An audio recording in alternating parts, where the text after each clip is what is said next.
When thinking about the terrorist atrocity that we saw over Easter weekend in Sri Lanka, there are three important data points to draw out. First is the fact that we continue to see terrorists as being able to strike very much at their will in locations that increasingly surprise us. The fact that this year we've seen two mass casualty attacks, one of an extreme right-wing ideology, another of a violent Islamist ideology, affecting people in places like New Zealand and now Sri Lanka, places that would not traditionally be associated with this sort of mass atrocity, shows us that we need to rethink some of our assumptions about where the terrorist threats are coming from. This is something important for policymakers to think about as they're trying to think ahead about planning where it is that they need to worry and where it is they need to focus resources to try to prevent such atrocities in the future. A second important point to remember is the profiles that we're discovering of the individuals involved in the terrorist attack. These are not poor people from misbegotten parts of sort of Sri Lankan society.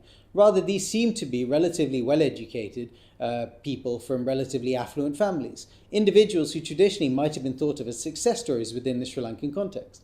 This is important to think about when planning ahead on countering violent extremism or countering radicalization programs. If these are being delivered in third locations in fragile countries, then attention needs to be paid to the fact that they're being delivered to the communities where the radicalization is taking place. And this clearly is not necessarily only going to be isolated amongst downtrodden communities. A third point to focus on is the generally difficult and complicated and political response that we've seen within the Sri Lankan government. Clearly, information was coming into the authorities about the potential for a terrorist attack, but due to various complexities within the governance structures, this information wasn't being shared widely.